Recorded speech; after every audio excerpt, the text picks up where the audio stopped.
Charlie's Superhero Underpants by Paul Bright and Lee Wildish. Narrated by Christopher Gasparovic, Sophie Gasparovic's dad. On a wild and windy day, round about the end of May, a great and gusting gale blew the washing clean away. Socks and vests, a woolly hat, but far worse than all of that, young Charlie's Superhero Underpants. As it soared into the sky, the washing billowed, flapped, and swirled, until it slowly scattered to all corners of the world. Though they searched for days and nights, with boats and planes and satellites, they found no trace of Charlie's underpants. They had POW across the front in giant letters, bold and black, with kerzap and oof and splat a little smaller on the back. And villains would take fright as Charlie pulled his pants up tight, his scarlet superhero underpants. Charlie packed some sandwiches, some sardines and some soap, a mirror, fan, and toothbrush, and a big brass telescope. "Don't worry, and don't wait," he said. "I may be back quite late, but I've got to find my scarlet underpants." First Charlie grabbed a ride with a band and a balloon, and they crossed the choppy channel to a bouncy, brassy tune. Then they saw a fine French fox wearing Sister Sophie's socks, but no sign of Charlie's underpants. Charlie hiked across the endless plain of Serengeti, where the insects made him itchy and the sunshine made him sweaty. There he saw a lion with a stripy shirt and tie on, but no scarlet superhero underpants. Charlie climbed and clambered up the plateau of Peru, where the breeze that blows at night makes you shiver through and through. He found a pair of llamas wearing Brother Ben's pajamas, but he couldn't find his scarlet underpants.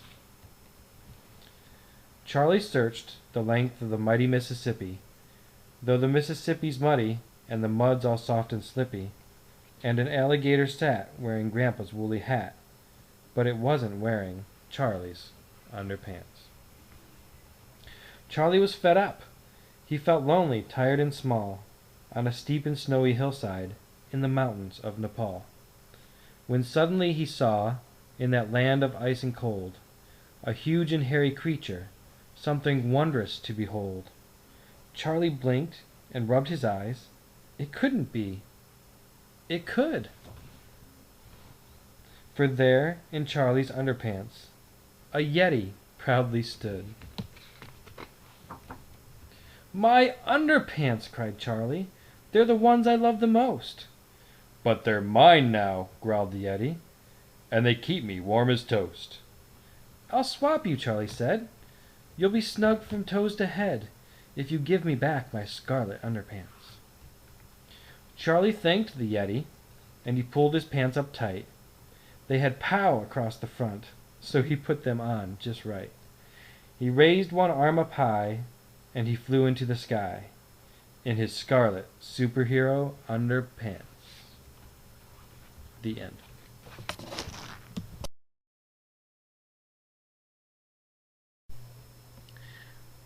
Hi Sophie, it's Dad. I just wanted to tell you how much fun I had doing this project. Normally we read this book when we put you to bed at night, but this time I got a chance to do it in a lot different way. So it was fun putting it together for you, and hopefully your class likes it. And thanks, Ms. McKelvey, for letting us do this project. I chose this book because Charlie is a character who is a boy, but this experience happens to him. And then he gets to go up into space. He gets to go to the mighty Mississippi and see an alligator wearing a hat. He sees a Yeti, which is something that doesn't even exist, wearing his superhero underpants, and gets to bargain with him to get them back. And these are things that you and me, we will never experience in our lives, but by reading a book, we get to.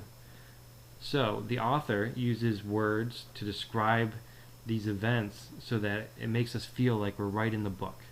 And that's why I think reading is important. Not only because we learn things, but also because it allows us to experience things we won't usually get to experience.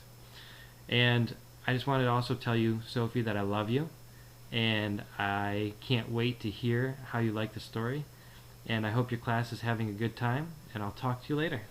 Bye.